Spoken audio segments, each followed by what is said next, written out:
Welcome na naman sa aming unboxing series. So ito, i-unbox natin itong aming bagong biling TCL TS3010 soundbar, no? So nabili namin siya sa Lazada. In-order namin siya noong February 17.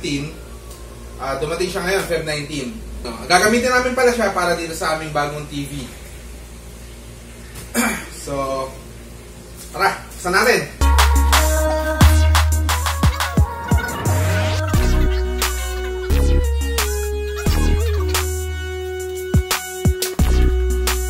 Bali, bago ko ito binili, tinignan ko muna yung mga reviews nito, no? Kung kamusta siya. And marami nagsasabi na okay siya sa presyo niya.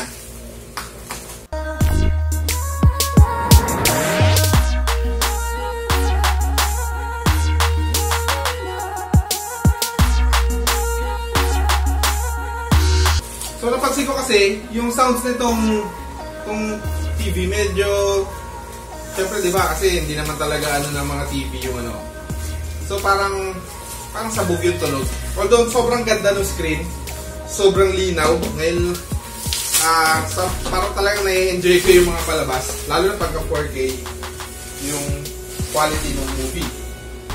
So ang kaso, parang yun nga, nakukulangan ako sa sounds. So naisip kong, yan nga, bumili nito. Ayan, yung soundbar, no? So, bago natin siya buksan, siguro try muna natin explain yung nasa box niya. Sabi yan nga, may 2.1 channel soundbar siya. Tapos, sabi, loud and pure daw yung sound. Specialized sound modes. So, siguro may mga modes na, may mga features siya na kailangan pwede mong laro-laruin, no? Meron din siyang remote control, tapos stream music wirelessly. So, siguro via Bluetooth na nga to. Tapos ang kanyang audio power is 160 watts. Itong soundbar na to is ideally for 30 inches na mga TVs and above. So pwede nga to. Itong TV namin, tingnan natin kasi ito is 65 inch na Sony. So ang size pala nitong soundbar daw is 31 inch, 31.8 yung haba nitong soundbar. Ang weight niya is 1.5 kilos yung soundbar. And then, yung subwoofer naman, up to 11.7 inch. Siguro yung taas, mayroon siyang weight na 2.05 kilos. Tingnan nyo, no? So, tingnan natin yung loob. Buksan na natin kasi sobrang excited na ako para magamit ko na siya. Dapat mamaya ko siya bubuksan pero sobrang excited ko. Tirahin na natin ngayon.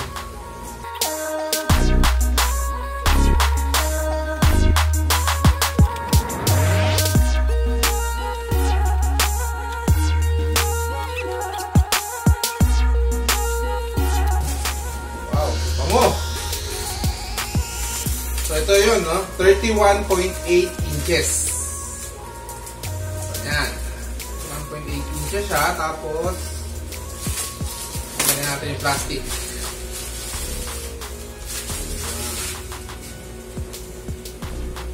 Okay. Yung design niya, simple nga, no? Medyo simple yung design niya. Tapos, nandito yung mga cords. So, mga pwede mong isaksak niyan sa likod. Ayan. TCL. Check natin. Okay, so nandito may micro SD, USB, tapos yung HDMI ARC na i-connect sa TV. Tapos, meron din siya dito yung nandito rin yung saksakan adapter. So, ang model number is TS3010. So, TS3010. Yan. Okay? USB is Bluetooth 5.0 ang kanyang Bluetooth connection. So ito naman yung subwoofer niya. So bali lahat pala ng cords ay kasama na raw dito, included na. So ito, and TCL, tapos dito. Para simple lang yung ano niya, yung pagkakagawa sa kanya, no? Tingnan natin kasi more on ano tayo. Tingnan natin yung quality ng sounds. Hindi tayo magbaba kasi. Ito naman yung kanya mga cords and everything. So lahat nandito. Yan. Dito lahat. From remote, adapters, and may included na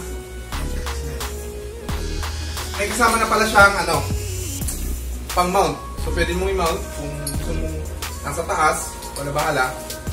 Pero may kasama siya, so isipin ko rin kung pwede ko ilagay siya, i-mount ko siya.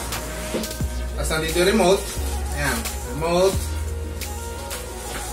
Sige, babalikan ko kayo guys pagka naikabit ko na para matesting na rin natin sa TV.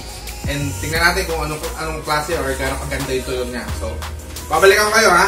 Huwag kayong maalis!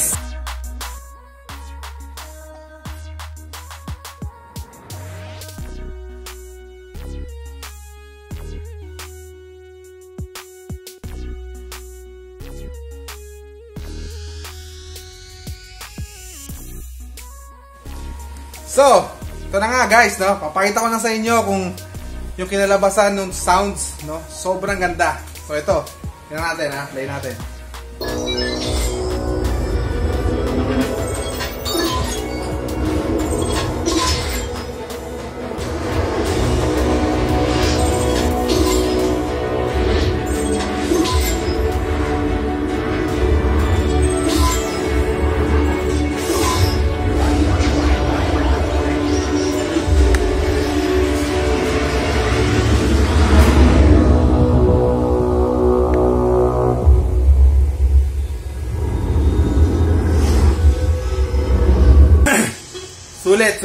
Sulit po ang 3,500-600 nyo dito sa TCL 3010. So, recap nga tayo, no? Base dun sa napakinggan namin, sobrang ganda ng tunog, sulit na sulit yung 3.6 mo, no? So, kung may bala kang bumili ng soundbar na may subwoofer, marirecommend ko tong TCL na 3010 or 3010. TCL TS3010 na soundbar. Sobrang sulit niya. Maganda yung sounds, maganda yung quality, hindi sabog yung tunog. Tapos, yun na nga, marami kang pwedeng options na gawin. Like, pwede mo siyang paano rin through Bluetooth, no? May yung HDMI ARC. Tapos yung gamit ko ngayon is parang naka-regular lang siya na speaker. So, yun na. Marirecommend ko siya, no? Mabilis lang din naman yung pagdating niya. Kaka 2 days lang, mga araw 2 days lang. So yun. Sobrang sulit ang 3,600 nyo. May mga may mga suggestions, comments, may mga tanong, no, regarding dun sa item, mag-comment lang kayo. Huwag nyo kakalimutan mag-like sa aming page and subscribe sa Tolen TV, no. So maraming salamat sa inyo guys, and thanks for watching. Don't forget to subscribe, yo. Bye bye.